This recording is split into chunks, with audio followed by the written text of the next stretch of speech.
Donc jeudi 12 octobre, donc CPI plutôt conforme aux attentes, donc ça c'est, heu, les news de la semaine.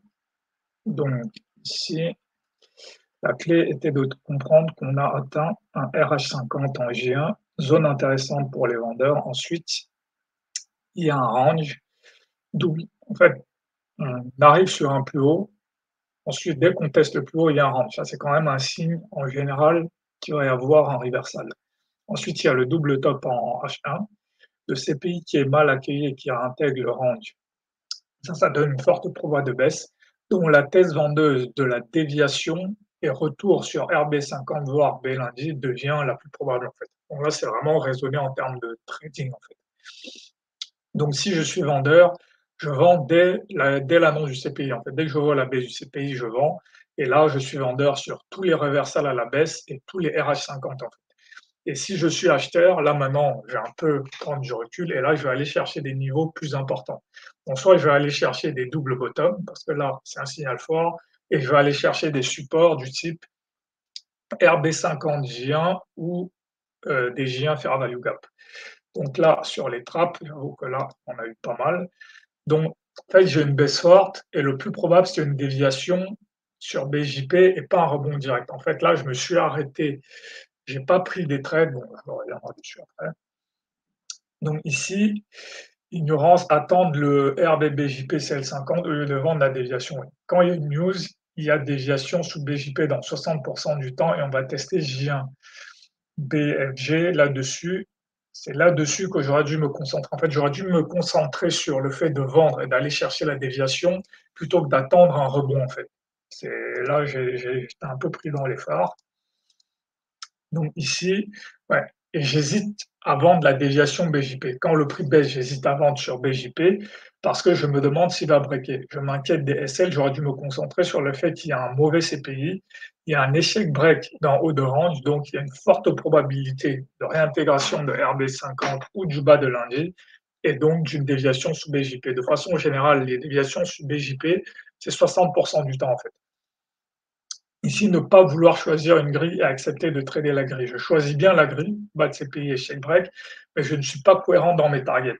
Je choisis la grille bas de CPI et check break HR, je vends même un euro avec un SL de 25, donc je m'attends à ce qu'il y ait une déviation, parce que je me dis que le plus probable est une déviation, mais ensuite, je ne fais pas d'ajout parce que je me dis on va peut-être s'arrêter sur BJP. En fait, là, le problème, c'est que j'essaye de me couvrir, en fait, de couvrir tout ce qui peut se passer, en fait, mais ça marche pas, en fait. À un moment donné, quand je choisis une direction, faut trader avec cette direction, en fait. Faut pas essayer d'avoir raison. Une fois qu'une grille est choisie et les targets fixés, c'est réglé, en fait. Il y a plus de questions à se poser.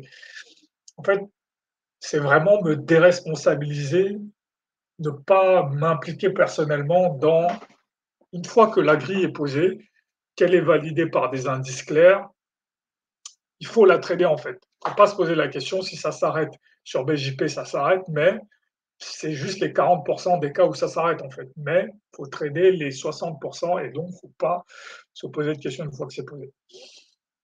Donc ici, les swings. Déjà, voilà, j'aurais pu placer un swing ici parce que là, c'est le retracement de 50% du weekly range. Un autre swing ici à l'achat parce que c'est le retracement de 50% de toute cette hausse. Et la vente, voilà, vendre ici et vendre ici parce que là, c'était le double top.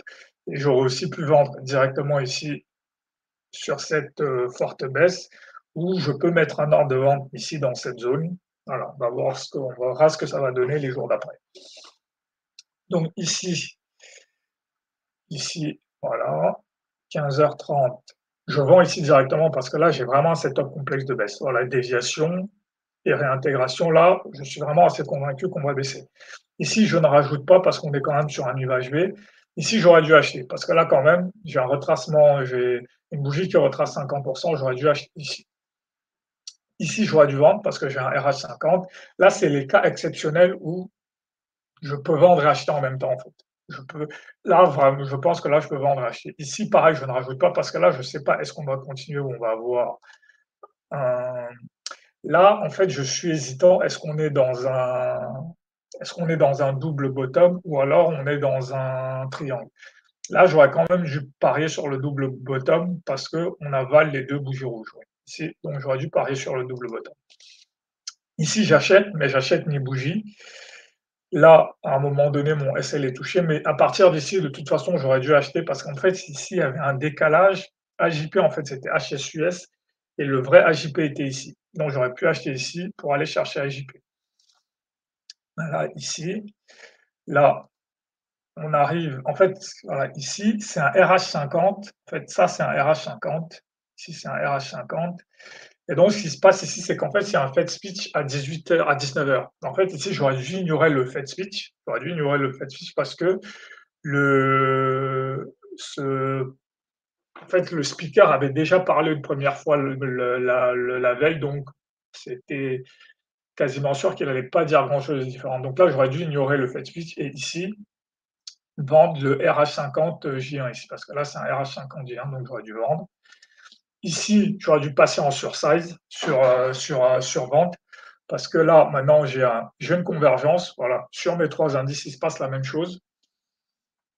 Et j'ai un setup, j'ai un RH50, c'est un setup de survente, donc j'aurais dû. Ici, c'est là où en fait j'aurais dû penser plutôt que de penser au rebond sur des JP, j'aurais dû penser à la déviation parce que c'est ce qui était le plus probable. Donc j'aurais dû vendre ici, vendre ici, vendre ici. Ici, j'aurais dû m'arrêter parce que là, on est arrivé sur le fair value gap, voilà, qui était là. Et donc ici, le RB50, voilà, quand même, que je veux montrer, parce que c'est un setup typique des CPI, en fait. Quand il y a un CPI et qu'on teste BJP, il y a une probabilité très forte qu'il y ait un full retrace. Voilà, j'ai 2 cas où il y a un full retrace, ou alors un CL50. Donc c'est pour ça que là, dans ce contexte spécifique, j'aurais pu acheter ici pour aller chercher le CL50. Donc acheter ici, ici, ici, ici. Donc, en fait, la journée n'est pas compliquée. Voilà, c'est pas compliqué, mais en fait, il aurait juste fallu que j'accepte ici la déviation et que je continue à vendre.